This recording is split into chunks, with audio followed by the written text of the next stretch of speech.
Bonjour à toutes et à tous, merci de choisir Sport FM, la référence sportive. Très heureux de vous retrouver comme toujours. Excellent après-midi à toutes et à tous. Dingue du Sport évoque la première journée de la D2 nationale de football. Ça démarre, ça commence samedi prochain dans les deux zones. À suivre des favoris comme Agoua de Koussountoufou, Adam de Dapaon, Bikinti de Bassar, Entente de Kotoko, Agaza, Rabia de Tablibo ou encore Étoile filante de Lomé dans la zone sud. On parle de jeunes filles leaders par le sport et le développement du volleyball féminin au Togo. Le projet entre dans sa phase active à travers une course populaire ce samedi 14 décembre au lycée d'Ago et c'est la phase de Lomé. Dingue de Sport invite cet après-midi Wisdom Ama de Metropolis, Dionati So d'Africa Top Sport. Nous avons également en studio Maurice Badé, il est membre du bureau exécutif de l'Étoile filante section football. Nous avons en studio Nathalie Noamechi qu'on ne présente plus, vous savez, elle est la vice-présidente de la Fédération togolaise de volleyball, deuxième vice-présidente au niveau du CNO Togo. Elle est en studio pour parler de son projet. Dingue de Sport, mise en nom de Gildas Cabouret. Nous n'oublions pas de vous signaler que la vidéo de cette émission est l'affaire des Loma Dovon, comme toujours. À bientôt. Et l'on parle tout d'abord de ce projet-là, jeune fille leader par le sport et le développement du volleyball féminin au Togo. Nathalie Noamechi, bonjour. Bonjour Franck, bonjour aux invités, aux journalistes et à tous ceux qui nous suivent à la radio. Voilà, vous avez un projet qui vous tient à cœur, jeune fille leader par le sport et le développement du volleyball féminin au Togo. Mais d'où vous est venue l'idée de pouvoir prendre une telle initiative d'abord? Oui, le projet est intimement lié au trophée que j'ai reçu aux États-Unis en mars 2019 en tant que lauréate du trophée CIO Femmes et Sport. J'ai l'obligation, bien l'exigence de réaliser un projet dans mon pays ou bien en Afrique pour sensibiliser la gente féminine sur les activités physiques et sportives. Donc j'ai élaboré ce projet, j'ai préféré travailler pour mon pays et j'ai pris la cible, les jeunes filles, parce que sur les jeunes filles, nous pouvons encore nous pouvons avoir des actions, des conseils concrets pour forger leur caractère, pour les aider et à être des filles, des femmes leaders de demain.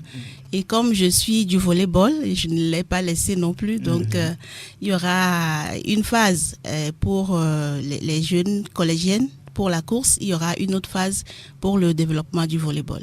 C'est un projet qui va porter, vous y croyez vraiment? Ça va porter? Oui, mais bien sûr, j'y crois, j'ai confiance, j'y crois et nous y travaillons en ce sens pour que ça soit bien réussi. Vous avez des soutiens derrière parce qu'il ne faut pas commencer et s'arrêter en si bon chemin. Oui, justement, nous avons un soutien partiel de la part du CIO sur lequel nous fonctionnons aujourd'hui et nous avons fait des approches aussi avec des partenaires de développement pour qu'ils puissent porter le projet sur le long terme. Là-dedans, il y a une course qui a lieu ce samedi déjà. On parlera de la phase de Lomé. C'est ça la course populaire à Lomé. Oui, justement. Concernant le projet, nous avons ciblé normalement toutes les villes géographiques du Togo, mais par rapport aux moyens, nous sommes obligés de limiter dans un premier temps sur 4 villes. Il s'agit de Lomé, bien sûr, de Palimé, de Kara et de Dapaon, parce qu'on nous taxe souvent de ne faire que les activités à Lomé. Donc, nous avons choisi 2 villes par endroit. Et donc, dans ces villes, nous allons organiser une course populaire à l'endroit des jeunes filles, des collèges. Nous avons déjà la liste de tous les collèges et lycées qui vont participer à cette phase-là à Lomé. On a le lycée Agoué, on a le CEG Agoué Centre, on a le lycée 2 février et les 2 lycées Agoué Ouest et Agoué Nord. Et donc, on aura environ 400 filles en tout pour la course. 400 filles. Donc, l'idée de la course, ça va servir à rassembler les jeunes filles, mais le clou, c'est le message que nous allons porter à l'endroit de ces jeunes filles. C'est lequel? Et justement, quand on voit le titre du projet, Jeunes filles leaders par le sport, les gens se disent, qu'est-ce que le sport vient faire dans le leadership? Or, le leadership, une femme leader, c'est de là qui guide, c'est de là qui prend le devant, c'est de là qui dirige. Qui a des choses à dire, qui a des opinions à donner. Et justement, pour diriger, il faut avoir un caractère. Si la femme a tout le temps peur, je ne pense pas que cette femme-là peut diriger, peut prendre la parole, bien peut avoir des actions. Donc aujourd'hui, c'est de transmettre à nos jeunes filles que par le sport, elles peuvent forger leur caractère et développer le courage, la confiance en soi, développer le courage et surtout la détermination qui sont des valeurs intrinsèquement liées aux caractéristiques de leader. Donc le sport contribue et largement vraiment au leadership féminin. Vous voulez leur dire que, oui, en tant que femmes, elles constituent une puissance, elles ont des choses à dire, elles ont l'obligation de prendre les devants, de prendre des décisions, de faire des choses pour s'imposer, c'est ça? Justement, elles sont capables de le faire. Elles ont cette capacité, mais le frein, ce qui les freine, c'est la peur, c'est le manque de confiance en soi. Et donc, par le sport, quand tu fais à l'école d'abord, et elles doivent faire toutes les disciplines, quand elles font la course, le saut et le grimper, quand elles réussissent, ça leur donne de l'estime de soi, elles sont contentes. Et si elles sont dans des clubs, si elles font des matchs, elles gagnent, ça renforce vraiment la confiance en soi. Et ce sont des aspects qui sont transposés dans la vie courante. C'est pas isolé, le sport n'est pas isolé. Tous les jours que le bon Dieu fait, tout le monde pratique ou bien fait du sport. Vous êtes venu ici à la radio, vous avez marché, vous avez pris la voiture et tout ça, ça constitue quand même les activités. Donc c'est pour leur dire que normalement à l'école, elles ne doivent pas juste faire l'EPS comme ça. L'EPS est considéré comme une matière vraiment à part entière et aujourd'hui, je crois que dans le système européen, c'est une matière qui converge toutes les autres matières, surtout scientifiques. On part de l'EPS pour expliquer les mathématiques, les sciences physiques, les sciences naturelles, pour montrer à l'enfant, tu as sauté parce que l'énergie c'est ça, tu as mangé, ça s'est transformé en ci. Donc ce n'est pas au jour d'aujourd'hui une matière, comment dire, à négliger. À négliger. Elle est importante, tout comme les mathématiques, la comptabilité pour ceux qui font la technique, ainsi de suite. Donc nous voulons mettre l'accent sur ça pour les jeunes filles. J'ai vu l'interview de la Miss Univers ces derniers temps et elle a parlé de ça, elle a parlé de l'engagement des filles. Elle a parlé que les filles doivent prendre leur place et les filles doivent être compétentes. Pour être compétente, tu dois apprendre à l'école, apprendre un métier et ne pas croiser les bras. Et tout ça, le sport le donne. Pas à travers le sport. Vraiment, la fille peut être une fille engagée, une fille motivée, une fille qui a une vision, qui a des objectifs et qui peut vraiment l'atteindre. Donc, pour être des filles, des femmes leaders demain, donc aujourd'hui elles ont au collège, elles ont 10, 14, 16 ans. Ouais. C'est maintenant qu'on doit les aider à comprendre, à ouvrir leurs yeux là-dessus et à les aider à changer surtout de mentalité. Justement, par rapport à ce que vous désignez comme peur, souvent vous dites que les femmes ont peur, elles sont parfois en retrait, elles sont sur la défensive. Est-ce que ça ne dépend pas aussi de l'éducation ? On dit est-ce que ça ne part pas de là? Oui, justement, ce sont un peu les préjugés dans les stéréotypes classiques qui font que les femmes ne font pas les activités sportives. C'est ça, des préjugés culturels, des préjugés au niveau de l'éducation. Donc, il faut réellement un changement de mentalité. Et les mamans aussi doivent comprendre. Leur fille qui fait le sport, elle est en bonne santé déjà et c'est un gain. Et elle apprend. Si tout parent, qu'est-ce qu'ils veulent? Que leurs enfants réussissent demain. Alors, si le sport peut contribuer un tant soit peu à la réussite de l'enfant, je ne vois pas quel parent qui va refuser à sa fille de le pratiquer. Non, du tout. plutôt le parent doit, insister. Ce qui se fait au Rwanda, par exemple, ce sont les parents, les mamans qui disent à l'enfant, mais qu'est-ce que toi tu cherches à la maison? Va sur le terrain, va jouer, parce que quand l'enfant va jouer, quand l'enfant a des médailles, l'enfant a des prix, l'enfant il y a une bonne visibilité et tout. Donc, le sport, c'est un gain. Par le sport, on peut gagner. Beaucoup de choses. Gagner beaucoup de choses. Et aujourd'hui, il y a beaucoup de métiers du sport. Ce n'est pas seulement être enseignant de PS. Il y a beaucoup de métiers sur le sport. La médecine sportive est là. Il y a la kiné sportive qui est là. Il y a au niveau du marketing aujourd'hui. Diététique, il y a toute une panoplie. Et les jeunes qui se disent, il n'y a pas d'emploi, il n'y a pas de ci, c'est un bon créneau au niveau de l'Institut de la jeunesse et sport. Ils peuvent se former là-bas et puis faire un peu de spécialisation. Pourquoi pas? Parce qu'aujourd'hui, il y a les masters, il y a le doctorat. Donc, c'est toute une ouverture. Voilà. Alors, pour prendre part à cette course populaire du samedi, qu'est-ce qu'il faut? Il faut venir s'inscrire? Il faut payer quelque chose? Comment ça se passe? Non, c'est gratuit. C'est pas une course de compétition. Non, c'est une course de masse pour être en forme. Tout le monde peut venir. Tout le monde peut venir, mais que ce soit des filles, des jeunes filles. Là, que le message. C'est pas pour ceux qui ont 35 ans, 30, 40 ans. C'est ça. Ouais, il faut être jeune, entre 14 et 15, 20 ans, comme ça, et pour que le message soit vraiment impactant.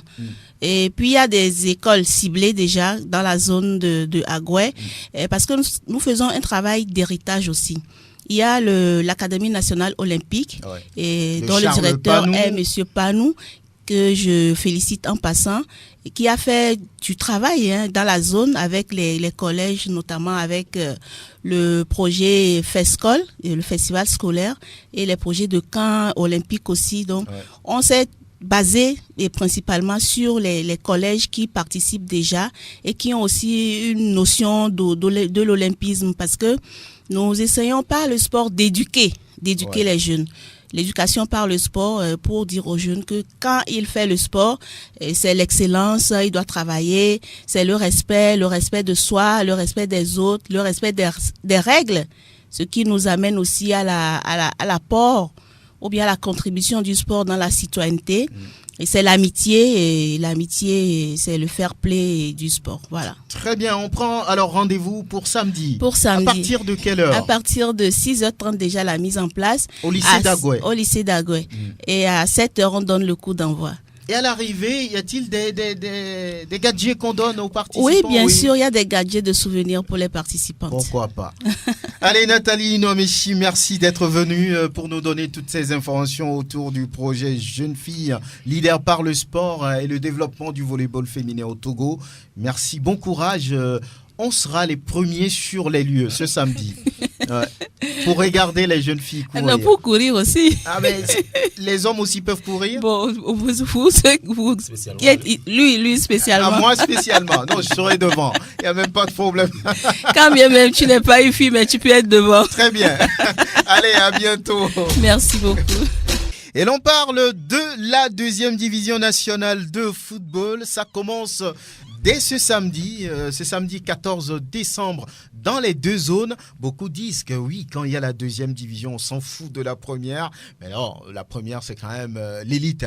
Il ne faut pas dire ça. Mais la D2 va commencer dans les deux zones avec des équipes, des clubs très intéressants. Au niveau de la zone nord, on retrouvera par exemple la Goua, on retrouvera Fouadan, Bikinti qui reviennent de la première division. Dans la zone sud, on retrouve des clubs légendaires comme l'Étoile Filante, comme Asfosa, comme Agaza, comme Kotoko, comme Entendeux. Eux tous veulent le premier ticket, le seul ticket pour monter dans la division d'élite. On va retrouver Latif Yoruma qui nous remet sur le bon chemin avec les clubs de la D2.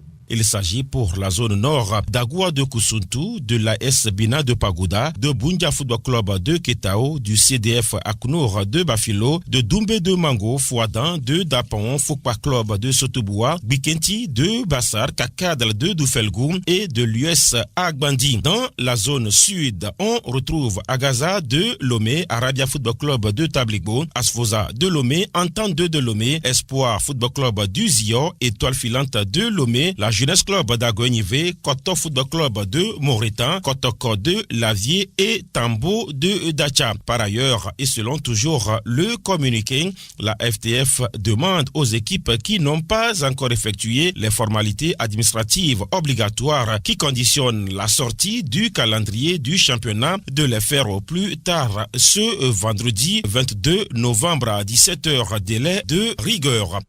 Et voilà, donc vous comprenez que c'est un élément qui a été diffusé, on va dire, il y a 3 semaines, mais c'est pas grave, tout est correct là-dessus. John Atisso, lorsque vous regardez ce championnat aujourd'hui qui s'annonce juste pour ce samedi-là, on voit des clubs dans la zone nord. Il y a Goua qui a envie de revenir depuis très longtemps, mais qui ne réussit toujours pas. Fouadan vient de quitter la D1, ils sont là-bas. Bikenti aussi. On note le CDF Raknour qui est là également. Alors, ça ressemble à quoi cette zone nord, selon vous? On voit que la D2, je parle de D2 nationale, que ce soit la zone sud ou la zone nord, c'est l'antichambre de l'élite. Oui. Mais on se rend compte immédiatement que les matchs sont beaucoup plus élevés, les matchs sont beaucoup plus rythmés à ce niveau. Et on a hâte véritablement à retrouver cette deuxième division. Mais quand on prend la zone nord, je pense que quand on prend Bikenti, on prend Fouadan, ce sont des équipes qui sont reléguées en deuxième division et qui vont quand même être la tête d'affiche. Mais à part ça, il y a le CDF Akno qui a séduit de par son football produit sur le terrain également. À la fin, on a vu que le trophée était au bout de la D3 nationale. Ça va être véritablement à discuter à ce niveau parce que les niveaux se nivellent, parce que également ce n'est qu'une seule place et également on voit que à moindre faux pas, c'est la première division qui s'éloigne. Donc ça va être rapidement disputé et on espère vivement avoir le meilleur. Mais quand on voit également la zone sud, si vous le permettez, on voit que pratiquement toutes les équipes sont encore là. On parle d'Arabie FC, on parle d'Espoir FC de Zio, l'Étoile Filante à Gaza et autres. Ces équipes, quand on voit le nom, on se dit tiens, ces noms-là doivent véritablement jouer en première division. Mais par la force des choses, elles se retrouvent en deuxième division. Mais comme l'année dernière, ça va être disputé jusqu'à la fin parce qu'on a vu la saison dernière, Espoir a lutté jusqu'à la fin avant de se maintenir en deuxième division. Même Arabia, même SNPT a disputé avant que l'équipe ne sache véritablement qu'elle est reléguée en D3. Donc, cela veut tout simplement dire que le niveau s'est nivelé et le spectacle sera sur les pelouses et le meilleur va être promu en première division. Wisdom Maman, oui. Projetez-vous, par exemple, sur la zone sud et les clubs, sinon le club qui fait office de favori, selon vous? Oui, concernant la zone sud, comme vous le dites, il y a tellement de noms qui font peur. On parle d'Agaza, on parle d'Arabia, on parle d'Asfosa, Entente 2, Étoile Filante, pour ne citer que cela. Donc je me dis, ça reste encore un match de championnat bien zonal comme on l'a scindé, mais il faut quand même que ces clubs puissent être au-dessus des adversaires chaque journée. Parce qu'aujourd'hui, on voit que Arabia commence toujours bien. C'est ce championnat de deuxième division, mais à un moment, c'est souffle. Étoile Filante qui montre de belles choses à l'intersaison ou avant le début de saison, mais après, c'est souffle dans le jeu complètement, qui ne produit pas le jeu. Agaza qui ne fait pas assez de matchs préparatifs pour aller vers l'avant, pour comme quoi on a envie de monter, mais ça reste des noms, des grands noms pour la première division qui sont restés dans cette zone sud-là. Mais quand je vois cette jeunesse d'Agoignivé aussi qui s'invite dans la fête, je me dis ça serait compliqué pour ces habitués de première division relégués en deuxième division. Mais je mettrais peut-être une pièce sur les Verts. Agaza, oui, qui va vouloir toujours se réveiller, puisqu'on connaît les Verts avec leurs envies, tout ce qui se fait de l'autre côté. Bon, voilà, Espoir qui, entre-temps, est monté, mais qui a fait école missionnaire, je peux le dire, parce que juste un passage, on retombe dans ce travées, et c'est compliqué. Et bon, Agaza peut-être là-bas, l'Étoile Entente 2, qui essaye aussi de faire le jeu, de faire ce qu'il faut, mais qui, au finish, s'essouffle. Bon, ça reste à jouer. Même dans la zone nord, comme on le dit, moi, j'ose croire que Bikenti, pour avoir perpétré ces actes de violence, on les a sanctionnés. Et j'ose croire qu'ils ont pris conscience de cela, qu'ils vont vraiment jouer leur match à domicile et faire ce qu'il faut. Parce que là-bas, quand ils décident de jouer vraiment, ça joue au football. Et Bikenti, je les vois devant. Peut-être Agua qui sera classé, mais au devant de la scène, là, je vois Bikenti qui va tirer le chapeau là. On verra bien. Maurice, rapprochez-vous du micro. Il fait partie du bureau exécutif section football de l'Étoile Filante. Bonne arrivée. Merci, M. Franck. Les Bleus du quartier commercial, on veut les voir depuis quelques années, mais c'est difficile. Une nouvelle saison s'annonce et cette fois-ci, l'objectif pour vous, c'est quoi? Une fois encore, merci M. Franck. Oui. Merci à tous tes confrères ici. Je vais saisir l'occasion pour faire un petit coucou à tous les supporters de l'Étoile Filante qui sont probablement en train de nous écouter en ce moment-là. Voilà. Et par rapport à votre question, naturellement, notre objectif demeure la montée en première division. Rejoindre l'élite du football togolais. Ouais. Donc c'est ça. C'est l'objectif. Cette fois-ci, l'objectif depuis 3 ans qu'il y a ce nouveau bureau qui dirige la section football de l'Étoile Filante. L'objectif a été toujours ça. Qu'est-ce qui a finalement manqué, puisque l'Étoile, depuis 3 ans, comme vous l'avez dit, n'a pas réussi à rejoindre l'élite? Bon, en fait, je ne saurais le dire, puisque nous-mêmes, en fin de championnat, nous constatons que voilà, l'Étoile ne monte pas. Et nous sommes toujours, sur ces 3 années-là, disons quelque part que sur la zone sud, nous sommes toujours équipe championne. Voyez-vous. Donc c'est à quelques points près, 1 point, 2 points près, jamais 3. Je voudrais dire que ça ne fait même pas une victoire sur un match là. C'est sur ça que l'équipe première passe et nous restons, nous demeurons en deuxième division, nous ne passons pas. Voyez-vous, donc c'est juste pour dire que c'est à quelque chose près. Ce qui fait que le premier monte, on ne saurait vraiment l'expliquer pour dire que voilà, c'est à cause de ça que le premier qui monte.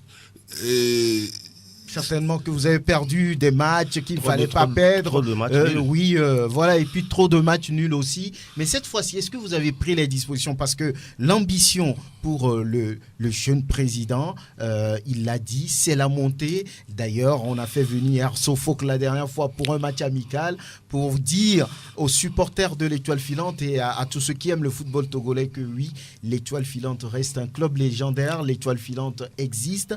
Cette saison, il y a toujours les grands, il y a Asfosa, il y a Kotoko, il y a, on va dire, Agaza, il y a Arabia, il y a Espoir, mais êtes-vous prêt à faire face à ces clubs-là, ces adversaires? Justement, j'étais dans cette logique-là, c'était ce que j'allais dire avant, comme quoi, même sur les 3 années passées, ceux qui sont passés, on ne peut pas dire qu'ils ont une suprématie sur nous. Je ne sais pas si je me fais comprendre. Nous avons pratiquement les mêmes niveaux. Bon, c'est le football. Nous ne pensons pas, c'est la réglementation, c'est le premier qui passe. Mais nous n'estimons pas jusqu'à ce jour que ceux qui sont passés, que nous sommes restés, sont plus forts que nous. Que vous. Voilà. On va voir ça sur le terrain, oui. L'Étoile Filante, selon vous, lorsque vous regardez, vous jetez un regard général sur la saison dernière, mais qu'est-ce qu'on peut dire dans les performances de l'Étoile Filante? Padé, Maurice vient de dire qu'il ne manquait qu'un petit quelque chose. Selon vous, le problème, c'est à quel niveau? Moi, je pense que l'ambition pour le bureau et le club de monter en première division est réelle. Maintenant, ça ne suffit pas juste d'avoir les moyens et d'avoir des ambitions avec. Il faut avoir un staff digne de ce nom. Il faut avoir des joueurs capables de faire la différence, comme il le dit. Moi, j'ai vu l'Étoile Filante qui balbutie son football, qui, au lieu de gagner certains matchs, font des matchs nuls ou perdent complètement. à la fin, vous entendez qu'ils ne comprennent pas, les supporters, bien sûr, je vais faire cas, qui n'ont pas compris ce qui s'est passé parce que le match précédent, on a très bien joué, on pensait prendre le envol. Mais je me pose cette question. On parlait de ce match amical entre Essafock la dernière fois. L'Étoile filante, aujourd'hui, a plus de 80 ans. Ouais. C'est peut-être le plus vieux club du Togo. Ouais. Et puisque la dernière fois, le tout-puissant Mazembe célébrait ses 80 ans, alors qu'on se souvient que cette équipe a disputé, on va dire, une finale contre le tout-puissant Engelbert. Aujourd'hui, tout-puissant Mazembe, ça veut dire que l'Étoile filante dépasse 80 ans. Et pour recevoir Essafock, on joue au municipal. L'Étoile ne joue pas sur son terrain.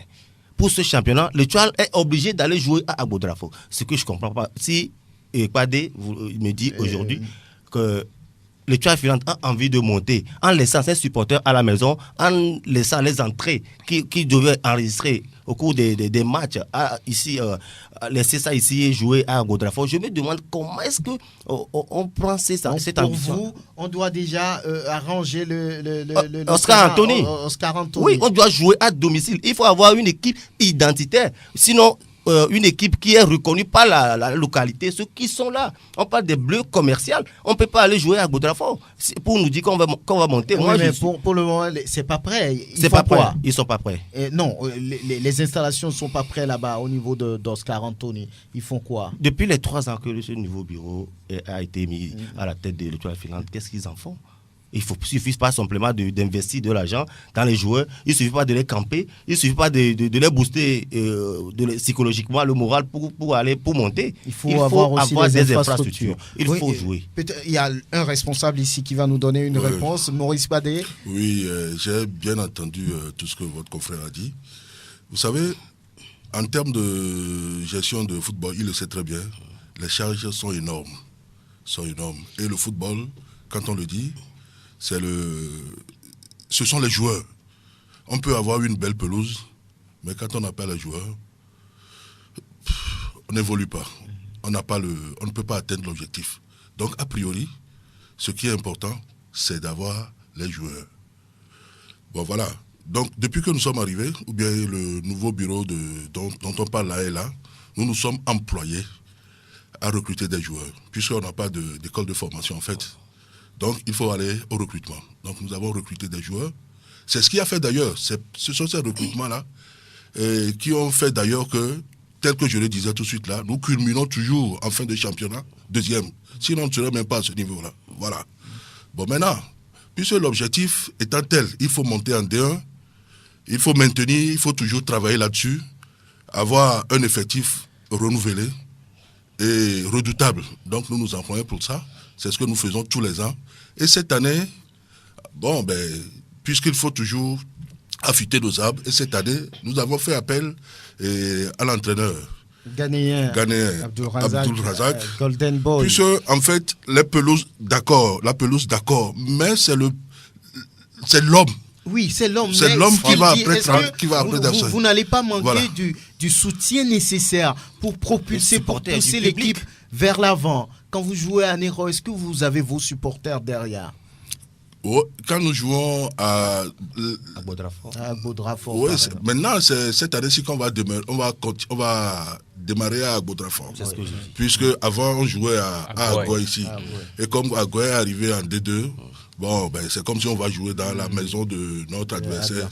Voilà. Donc nous nous sommes repliés sur Agbodrafo. Bon, connaissant bien nos supporters et par rapport à la discussion que nous avions eue à notre sein, cela ne gênerait personne, puisque Agbodrafo, quoi qu'on dise, c'est vrai, ce n'est pas le centre-ville, mais... Vous mettrez les moyens pour les convoyer là-bas. Oui, ils seront là. Entre-temps, la famille d'Osevi avait voulu bien aider cette équipe. Ils ont parlé de pelouse synthétique, c'est-à-dire le père de Thomas et de Mathieu. Où en est-on? Oui, nous sommes... qu'est-ce que je veux dire? Avec la famille d'Osevi, tout se passe bien. Disons que tout se passe bien. Oui. Puisque cette année-ci, puisque l'objectif étant tel, la famille d'Osevi a fait un don de matériel sportif à l'Étoile filante. Maillot, ballon. 50 ballons et puis des jeux de maillots. Donc on attend tout ce qu'ils ont promis. va arriver, va suivre également. Donc bientôt, Oscar Anthony aura une belle pelouse. Ça, s'il faut parler de la pelouse, c'est dans les projets. C'est dans les projets. Pas bientôt, pour cette année. Dans l'immédiat, ce n'est pas possible. Et si l'Étoile filante arrivait à monter, vous allez jouer toujours à Bodrafo? C'est ce que je dis, que dans l'immédiat, c'est de démarrer la deuxième division et d'être en bonne posture. Voilà. Très bien. Maintenant, quand on sera en élite, en D1, naturellement, le bureau va se battre pour qu'à partir de cet instant-là, on joue à la maison. Très bien. John Atisso. Franck, moi, je suis tombé des nues. Pourquoi? Il faut avoir le courage de le dire, d'entendre Monsieur Maurice Badé parler que des joueurs. Parce qu'on sait que dans le football, pour atteindre un objectif, c'est pas que les joueurs, c'est un tout. On parle de la pelouse, on parle des supporters, on parle des installations, on parle des joueurs, on parle du staff technique, c'est tout un ensemble. Mais on ne peut pas négliger le stade Oscar Anthony, qui est un stade mythique ici à Lomé, et aller jouer à Bodrafo et nous dire que véritablement le club a envie de monter. Oui, certes, c'est l'ambition du club, mais moi je pense que il faut véritablement faire un mouvement d'ensemble. C'est-à-dire avoir les joueurs, avoir un stack de haut niveau et également avoir une belle pelouse sur laquelle l'Étoile filante peut véritablement jouer. Parce que là, on parle de l'Étoile filante et vous venez de le dire, qui est plus âgé que le tout-puissant Mazembe. Mais aujourd'hui, quand on fait le parallèle, c'est-à-dire qu'il n'y a rien ici à Lomé, mais il y a beaucoup de choses au niveau de Mazembe. Maintenant, l'Étoile filante, c'est une équipe qui a véritablement marqué l'histoire. Et s'il faut véritablement être au top, il faut véritablement être à la tête de l'affiche, il faut savoir quand même restructurer ce qui est à ce niveau. Parce que je crois que le bureau actuel a une certaine ambition. Cette ambition-là, c'est de véritablement être au niveau de la D1, de se positionner et de jouer le premier rôle. Mais on ne peut pas qu'investir dans les joueurs, mais il y a beaucoup de choses qui vont entrer en jeu à ce niveau. Est-ce que ce n'est pas un choix? Et pour l'instant, on voit que le choix n'est pas payant parce qu'on nous parle d'une équipe qui n'arrive pas à monter sur des miettes de points et qui est distancée sur un voire 2 points. Cela veut dire qu'il y a quelque chose qui ne cloche pas. Ça veut dire qu'il y a un travail qui n'a pas été bien fait en amont. Peut-être que le match que Étoile filante joue à JCA face exemple à Arabia, si c'était à Oscar Anthony, avec les supporters, ça sera véritablement cette victoire-là assurée pour l'équipe. Mais là, on joue Mais j'apprécie le rôle des supporters parce que j'ai suivi un match entre l'Étoile filante et Espoir à Thiévier. C'est quand même les supporters de l'Étoile qui ont envahi le stade de Tokaolo. Mais il faut véritablement que cette équipe-là joue à domicile. Parce que, comme Wisdom vient de le dire, il va falloir que l'identité reste au niveau d'Oscar Anthony. Parce qu'on connaît Oscar Anthony avec l'Étoile filante, mais aller jouer à Bodrafo, ça va être très difficile. Alors qu'au même moment, il y a Gaza qui joue à Bossime, il y a Arabia qui joue à Tabligbo, il y a Espoir qui joue à domicile. Moi, je pense que c'est un handicap pour les Bleus comme ça, pour véritablement être en première division. Ne va pas jouer à la maison, ils joueront à l'état-major parce que Bossime n'est pas... Oui, mais il y a quand même un projet en vue. Mais pour l'instant, on ne voit rien au niveau de l'Étoile filante de Lomé. Également, ils vous diront qu'il y a un projet en vue. Pour l'instant, rien. Pour Agaza, on a vu des hangars, on voit des choses. Oui, c'est trop facile. Vous êtes journaliste, vous connaissez bien le milieu. C'est trop facile de fustiger un peu le bureau. Non, on félicite plutôt ce bureau, sauf que ce qui le bureau fait... On ne fustige pas le bureau, juste dire quelque chose qui pourrait permettre au club de décoller définitivement, puisque vous l'avez si bien dit, l'Étoile filante échoue de peu à quelques cheveux juste de l'élite. Donc peut-être, si vous mettez en place cette infrastructure et que les Bleus du quartier commercial jouent à domicile, mais avec la force des supporters... C'est vrai que ça va être un plus. C'est vrai que ça va être un plus si on joue effectivement à domicile. Nous avons bien envie de jouer à domicile aussi. Voyez-vous, nous avons bien envie de jouer à domicile aussi. Mais il faut faire les choses selon nos moyens. Et la vision du bureau, c'est ça? Non seulement la vision du bureau, si on avait véritablement les moyens, on allait faire la pelouse là depuis. Mais il faut avoir un budget pour ça. Il faut avoir un budget pour ça. Et nous nous battons. C'est pour cela que je vous dis que c'est dans les projets. À court terme, ça va se réaliser. Voyez-vous. Donc, c'est par rapport au budget. Même nos anciens joueurs, et je veux dire Agassa et autres, sont prêts à accompagner l'équipe dans ce projet-là. Bien. Donc, la chose est là, en place. Mais avant que cela n'arrive, il va falloir que nous nous battons pour aller pour rejoindre l'élite. Et pour rejoindre l'élite, il nous faut mettre les joueurs dans de bonnes conditions. C'est pour cela que vous allez croire que voilà, nous mettons rien que de l'argent à faire. Nous entretenons de trop nos joueurs. Il le faut parce que c'est eux qui allaient jouer, qui jouent sur le terrain. Vont faire remonter Voilà. l'étoile filante. Et cette année-ci, nous avons constaté que, en dehors, c'est ce que je disais tout de suite, qu'en dehors des joueurs, il faut un plus. Un plus, ce plus-là, c'est d'aller chercher un entraîneur de haut niveau. C'est d'aller chercher un entraîneur de haut niveau. Et vous faites confiance au technicien ghanéen Abdul Razak qui est là. Golden Boy. Ouais. Et d'ailleurs, nous l'avons constaté par rapport à tous les matchs que nous avions livrés. Sincèrement, l'étoile ne joue plus comme avant. Bien. Vous voulez ajouter quelque chose avant de... Je félicite quand même M. Kouadé par rapport à son intervention. Vous savez, quand vous l'écoutez, vous sentez que c'est un gars du quartier commercial. C'est comme ça, ils défendent carrément les causes. Et moi, je félicite ce bureau de Wilson Baroun. Depuis quand il est arrivé, M. Kouadé ne va pas me dire que sur ces 3 ou bientôt 4 ans, sa poche n'est pas un peu soulagée ou est diminuée. Vous savez, quand on investit seul dans ce sport, dans ce football ici au Togo, on s'essouffle.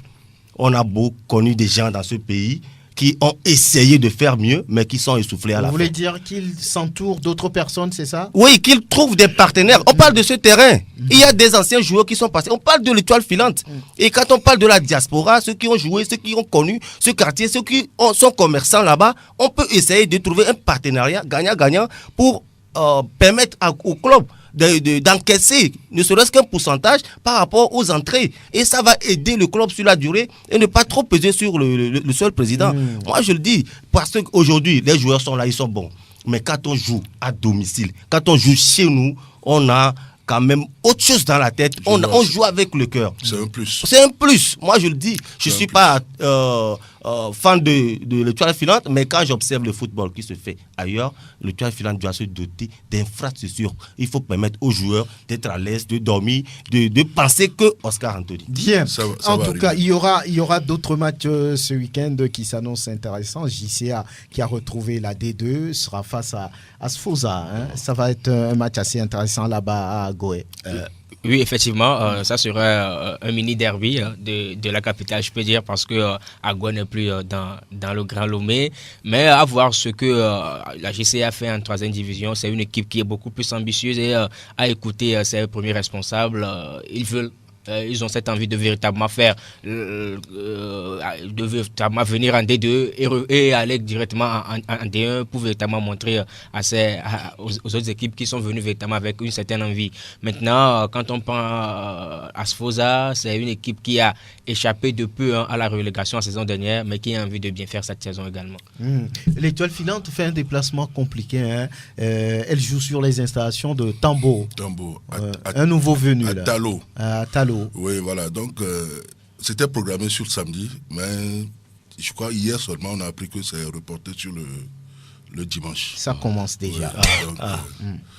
Donc, le dimanche, on sera à Talo. Le terrain d'attaque Pamé est en travaux. Voilà, donc on dit que le match se jouait à Talo et qu'on aura rencontré l'équipe Tambo qui vient de monter là. Il semble que Tambo, ça veut dire piment. Vous êtes prêts? C'est ce que ça veut dire, oui. Tambo. Véritablement, sincèrement. Ou bien Gildas, c'est ça, non? Bien. On ne connaît pas véritablement l'équipe. Même le nom, en réalité, je viens d'avoir ce que ça d'entendre, de comprendre la signification de ce nom-là. Préparez-vous. Piment. On connaît seulement le mécène de ce club, tout simplement. Oui, c'est un club qui a disputé le tournoi de Sport FM. On va y aller avec du Molinet, c'est tout, et puis c'est tout. Pour les broyer. Vous voyez, non? Et on parlera également de ce match entre Agaza et Entendeux. Ça rappelle les années 90. Quand on parlait de il y en a qui sont nostalgiques de ces genres de matchs. Oui, vous savez, c'est de beaux matchs. Même il y a de cela 2 ou 3 ans que ces deux clubs-là disputent toujours la D2. Quand vous y allez, il y a un supporter fou, un monde fou qui est là, l'entente 2 avec son maillot jaune, Agaza avec son maillot également vert avec ses supporters de part et d'autre. Le jeu également en dit long. Donc c'est un choc, hein. C'est vraiment un match à suivre, très intéressant. On va voir entre les deux formations l'équipe qui sera la plus convaincante. Arabia, vous en avez parlé, cette équipe commence souvent bien, mais après lâche prise, Arabia de Tabligbo sera face à Espoir. Comme toujours. Ouais, là également. Ouais. Moi, je pense que c'est le choc de cette première journée à D2 Sud, parce que on connaît pas à Gaza en temps 2. Oui, à Gaza en temps 2, mais quand on prend l'actuelle rivalité, la rivalité naissante, on parle de la rivalité entre les deux localités, Théviers et Tabligbo. On a vu ce qui s'est passé la saison dernière et à Théviers et également à Tabligbo avec tout ce qui a entouré cette rencontre-là. Moi, je pense que c'est un match à suivre, un match à haut risque. Il va falloir véritablement apporter les forces de l'ordre à ce niveau pour véritablement sécuriser ce match-là, parce que la saison dernière, moi j'étais à Théviers et également à Tabligbo. Ce qui s'est réellement passé, c'est pas, on n'aimerait plus revivre cela, hein, mais je compte faire le déplacement pour aller voir ce choc-là de cette première journée de la zone sud. À Tabligbo. Et un match qui devrait être intéressant aussi, Koto qui reçoit Kotoko. Vous voyez les deux Koto, ouais. Il y a Koto et on fait plus Ko et on a l'adversaire Koto et Kotoko à Moretan. Oui, cette équipe qui a fait une montée historique en Détroit là-bas à Moretan.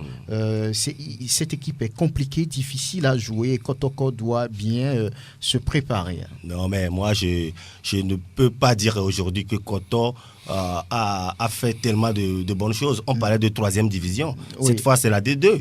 Et c'est une autre expérience. On a connu des clubs qui ont fait des misères. Par exemple, il faut dire, en D2 a fait presque des misères à tous les clubs. Mais la première division est une expérience amère. Donc, Koto face à Kotoko, je pense quand même que ça doit passer pour Kotoko. C'est vrai. Ouais. Même à Moretan. Même à Moretan. Oui, par rapport à ce match, il faut quand même voir ce que Kotoko fait. La saison dernière, l'équipe était ambitieuse avec des recrutements XXL, mais la promotion n'a pas été à la fin de la saison. Mais c'est ce qui a été réédité cette saison, encore une fois, avec Kotoko.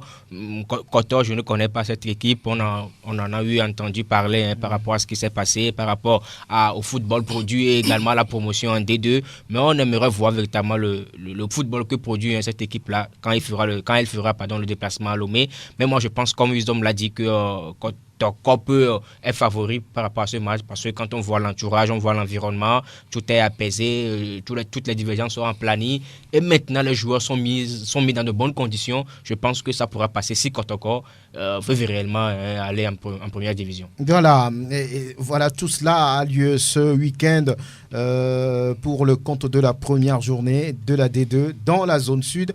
Lorsqu'on prend la zone nord, Bikinti qui retrouve déjà Bundia do Ketao et puis le CDF Aknour qui vient d'arriver, qui doit jouer face à un gros Fouadan. Et moi je pense qu'il faut mettre une pièce sur cette équipe du CDF Aknour parce que ce sont des académiciens, ces joueurs sont formés dans un certain football et on a vu la dernière fois lors de la finale de la T3, c'est une équipe qui a séduit, c'est une équipe qui a ébloui plus d'un, c'est une équipe qui a épaté de par son football et moi je pense que dans le Nord, c'est une jeune équipe mais elle a son mot à dire et face quand même à cette équipe, moi je pense qu'il peut quand même tirer son épingle du jeu. En tout cas cette saison les clubs de la zone Nord ont fait forte impression à la SCK champion, Unisport qui a gagné la zone Nord, le CDF Aknour qui a battu la Jeunesse Club d'Agoué pour être le champion de la D3 nationale. On va d'ailleurs écouter Mohamed Touré, ses analyses par rapport à cette zone Nord. Agoué devait être favori si Bukinti et puis Fouadan étaient en première division. Malheureusement pour Agoué, Bukinti et Fouadan sont arrivés et je pense que ça c'est tellement difficile, compliqué pour Agoué qui a des ambitions. Quand on prend le club comme Bukinti a une revanche à prendre sur le football togolais, vu ce qui s'était passé, parce que Bukinti pilonnait le championnat, mais suite à des troubles survenus lors des matchs et suite aux sanctions, Bukinti a dégringolé. jusqu'à descendre en deuxième division. Peut-être ce n'est pas la sanction, mais c'était une faute d'organisation. Ils sont en train de se préparer pour revenir en force. Faudra se dire, si nous ne remontons pas, ça c'est difficile de remonter. Tout le monde s'en veut faire tout de suite l'aller-retour pour remonter. C'est ce qui n'avantage pas Agoua, qui maintenant doit se battre fort pour retrouver les. Est-ce que Agoua n'a pas plus de vécu que ces clubs qui viennent, c'est vrai, de la première division, mais la D2 est toujours plus compliquée. Oui, la D2 est toujours plus compliquée, mais ici, ces clubs aussi ont joué la D2 avant de remonter. Quinty a fait longtemps la D2 avant de remonter. Donc je pense que c'est tellement compliqué pour Agoua, mais tout est jouable. Tout est jouable. On note également qu'il y aura le match à AS Bina à Foupa. AS Bina de Pagoda Foupa de Soutoubois, US Sagbandi de l'officier Okpaoul, bonjour, qui joue contre Doumbé. Et puis Kakadel de Duffelgou contre Agoua de Koussountou. Et là, on retrouve Ico Rodrigue par rapport également à ses analyses à cette compétition de la D2. Agaza Étoile Filante qui nous rappelle toujours les années 88. Quand il y a ces matchs-là, ça draine toute une foule. En temps de Agaza ou bien de Étoile Filante en temps de Kotoko Agaza, c'est des matchs qui drainent toute une foule et des fois même dépassent même l'allure des rencontres de première division. Donc l'histoire reste et demeure pour ces clubs-là. Et le mal pour moi, c'est que à chaque fois, il n'y a qu'un seul qui monte. Et moi, ça me fait un peu de la peine. Ça vous dérange pour ces clubs. Je dis pour ces clubs parce qu'il y a des clubs qui se défoncent. Même chose du côté d'Agaza, qui également est en train de faire des pieds et des mains pour monter. Même chose du côté de l'Étoile Filante. Quand vous prenez également la zone nord, Bikenti, ce n'est pas les moyens qui manquent. De Fouadan, de Agoua, qui a lutté pendant 2 saisons déjà pour monter en première division. Ça veut dire que seulement la sortie est trop étroite pour ces équipes-là. Et vivement qu'on puisse réfléchir. Mais ce qui est sûr, c'est que c'est une bonne chose d'avoir lancé également cette deuxième division pour que les équipes puissent se montrer et nous voulons voir de bons jeux. Et de bons jeux, c'est ça, le fair play. Et puis du bon jeu, c'est tout ce qu'on peut souhaiter. Maurice Padé, qu'est-ce qu'on peut vous souhaiter à vous en tant qu'étoile filante? Ah ouais, ce qu'on peut nous souhaiter, ou bien ce qu'on doit nous souhaiter à l'étoile filante, c'est la montée en élite, en première division. Oui. Vaille que vaille. C'est ça. Cette année-ci. Voilà. Parce que la montée ou rien. La montée ou rien, parce que là... On monte ou on monte. Si on ne monte pas... L'équipe va disparaître. Oh non. Heureusement. Oui, bon, mais... Je ne vais pas parler comme cela, mais si on ne monte pas... Je ne sais pas. Je ne sais pas. Ouais, on va marquer juste la pause. Nécessairement. On marque la pause. Voilà, on va parler un peu d'un club de la première division qui s'enfonce un tout petit peu. Le feu ne brûle plus. Zobibia et les les showboys ne font plus le show. Et là, la sortie lors de la dernière journée, lors de la 8e journée de Sylvestre Gounoubou, qui fait partie du comité exécutif de ce club, a donné finalement des précisions. Mais Aikoro Alarou n'est plus l'entraîneur de cette équipe. Il y a un duo qui a été choisi pour conduire peut-être quelques matchs avant de pouvoir prendre une décision. C'est Koubadia Sherif et Djimao Yaoulé. Oui, le départ d'Aikoro Alarou était dans le tuyau depuis quelques journées. On lui a donné quand même l'ultimatum de pouvoir véritablement gagner face à Bourlessou, mais ce qui n'a pas été fait. Mais on lui a accordé également un autre match pour véritablement voir si il va gagner, mais cela n'a pas été le cas. L'équipe a été battue par Saref au grand stade de Kpalimé. Ce stade qui n'est plus une forteresse imprenable. Et moi, je pense que c'est une bonne idée parce que quand la dynamique ou bien la courbe est inversée, il faut véritablement redresser la courbe avec un nouveau staff technique ou un nouvel entraîneur. Mais la question que moi je me pose, est-ce qu'aujourd'hui, Dima Oyaolé, Chérif Koubadian ont cette carrure-là ou ont cette possibilité de véritablement permettre à l'équipe de retrouver le très haut niveau, de retrouver le top du classement? C'est la question que je me pose. Mais aujourd'hui, je pense que cela peut être un électrochoc à ce niveau. Il y aura un nouveau discours, il y aura une nouvelle méthode de travail, il y aura une autre façon de pouvoir véritablement produire le football sur le terrain. Et j'espère voir le résultat de cette journée pour me prononcer parce que ça me semble un peu légère comme décision, parce que à ma connaissance, je ne sais pas si Dima et Chérif Koubadia ont déjà eu une certaine expérience dans le championnat, parce que quoi qu'on dise d'amateurs, notre championnat, c'est un championnat qui est difficile est difficile surtout en termes de niveau, et je le dis et je le répète encore une fois, j'espère voir le résultat et avant de me prononcer sur le niveau des deux. Et que dites-vous là-dessus, le duo Dima, Chérif Koubadia? Je dis, quel que soit le résultat de cette journée, pour ce duo, je n'ose pas croire que le problème sera réglé pour Gomido. Parce qu'il y a tellement le problème, c'est pas le staff technique selon vous? Oui, c'est pas seulement le staff technique. Les joueurs, il y en a plus. Il faut remonter au congrès passé pour voir comment l'autre président a été évincé ou a dit non, je laisse le club pour l'autre. Il a été forcé. Winido Guatier lui-même a dit oui, j'en ai fini. Je passe la main. C'est pas ça. Il a dit, il était obligé de le dire. On l'a forcé à dire. Qui l'a forcé? Le nouveau bureau et ceux qui entouraient l'autre. Il y a des hypocrites ici. On le dit. Non, mais je le dis. Vous pensez que quelqu'un puisse forcer la main à Winido Guatier? Moi, je pense que selon les informations, au prime abord, c'est Winido Guatier qui a dit qu'il veut véritablement laisser le club. Mais au fil, je ne te contredis pas, mon cher confrère. Mais au fil des journées, cela semblerait que il n'a plus envie de quitter, alors que tout a été calé, le congrès a été programmé et on ne pourra plus annuler. Voilà. Donc vous rejoignez Wisdom dans ce qu'il dit. Non, il dit qu'il a été contraint à quitter, alors qu'au prime abord, c'est lui qui a dit. C'est lui qui a dit qu'il en a marre. Mais il fallait plutôt l'appuyer, moi je pense. Tu t'es parti de là. Aujourd'hui, nous sommes en Afrique, nous sommes au Togo, on sait comment ça se passe.